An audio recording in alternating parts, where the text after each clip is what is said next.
All right, this is the brand new Sony Xperia 1 Mark VIII. And before you flood the comments, I know what you're thinking. Why does it look so different? That was my exact reaction too.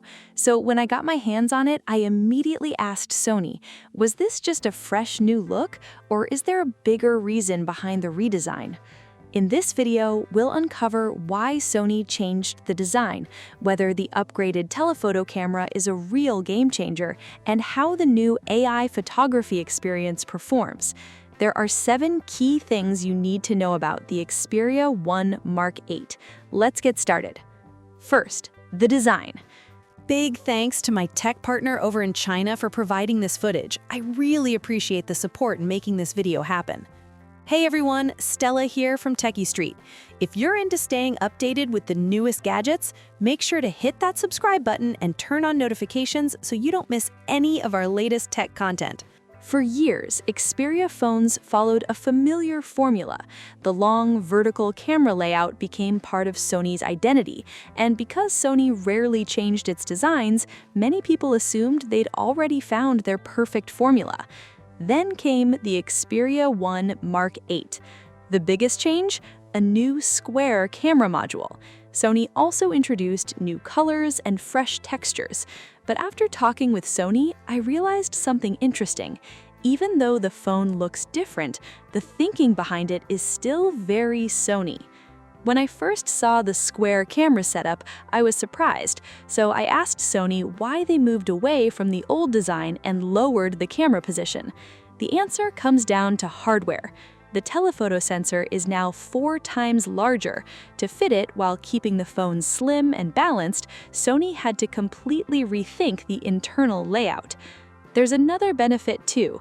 With the ultra-wide camera now at the top, you're less likely to accidentally get your fingers in the frame when shooting horizontally.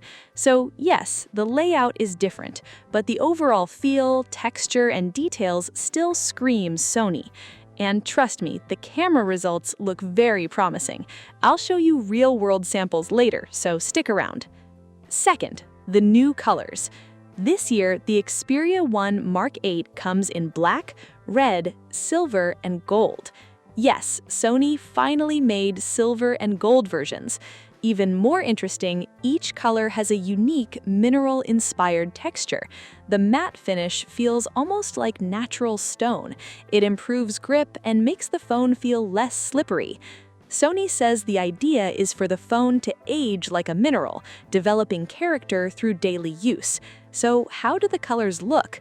Black and red feel classic Sony, clean and understated, but silver and gold are the surprises. The silver has a subtle sky blue tint that makes it feel fresher and more modern. The gold is much bolder, but thanks to the matte finish, it avoids looking flashy. Black is timeless. Red is very different from Sony's brighter meds of the past. It's deeper, and more mature. Personally, red is my favorite, but I have a feeling most Sony fans will choose either red or black. So let me know, which color would you pick? Third, does Sony still feel like Sony? That's a question many Xperia fans are asking. After spending time with the phone, I'd say yes. Despite the redesign, Sony kept most of the features fans love. There were rumors about a punch-hole display, but Sony stuck with the top and bottom bezels. And here's a little teaser, the speakers are massively improved this year. I'll play a comparison later, and the difference is huge. Sony also kept the headphone jack, physical camera shutter button, side-mounted fingerprint scanner, and microSD card slot.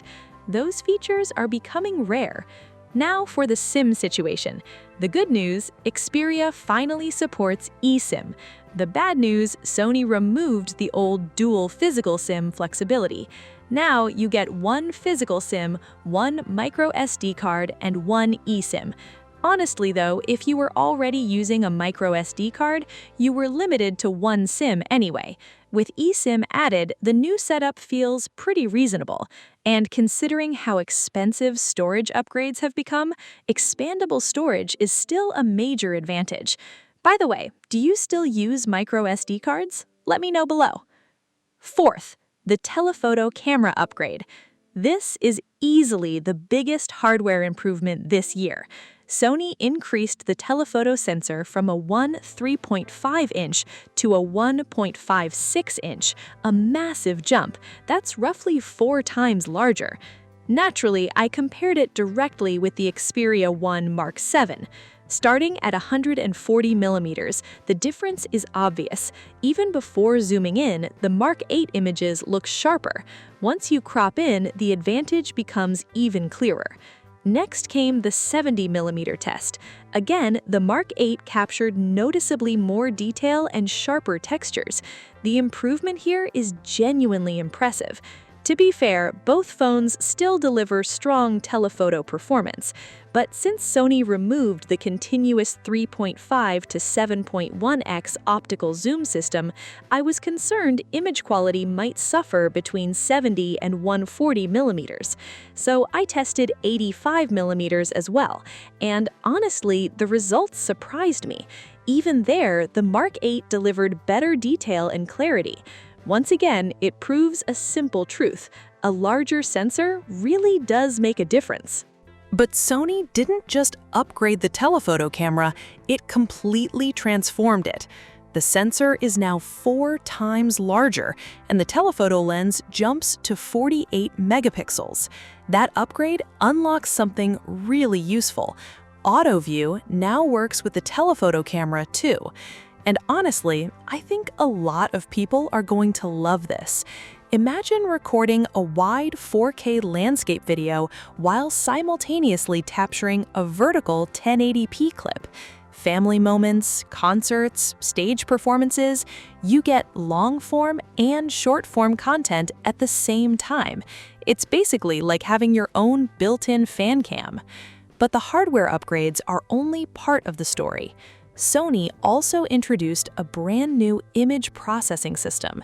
It combines raw cropping technology, updated HDR processing, and improved noise reduction. The result? Cleaner contrast, sharper details, and better textures, especially in scenes filled with neon lights, bright signs, or tricky lighting. Now, since it's 2026, we have to talk about AI. That brings us to the 5th thing you need to know, Sony's new AI features. But Sony is taking a very different approach. Instead of using AI to heavily change your photos after they're taken, Sony wants to preserve the authenticity of photography. So they've introduced something called the AI Photography Assistant. And the idea is surprisingly clever. Rather than editing your photos afterward, the AI helps you before you take the shot. As you're shooting, it analyzes the scene in real time and suggests 4 different styles. These aren't simple filters. The phone dynamically adjusts brightness, white balance, tint, contrast, saturation, and more based on the environment around you. Find a look you like? You can save it instantly. Over time, you build your own custom styles that are ready whenever you need them. Here's what makes it even more interesting. These AI suggestions are based on the creative look profiles from Sony Alpha cameras, but they're optimized for the specific scene you're shooting. That means every recommendation is designed to match both the environment and Sony's signature color science. And that's where things get really smart. Once you choose a style, you'll notice the focal length indicator lights up. Why? Because the AI is now recommending the best focal length for your composition. It analyzes the scene and suggests framing that could make your shot look better. One quick tip, these focal length suggestions usually appear after you've selected a style, so choose one first. Overall, Sony's AI philosophy feels very different from most smartphone brands. Many companies use AI to heavily process photos after the fact. Sony uses AI as a creative guide before the shot, helping you capture natural images while keeping your personal style intact. What's even cooler is that it learns over time.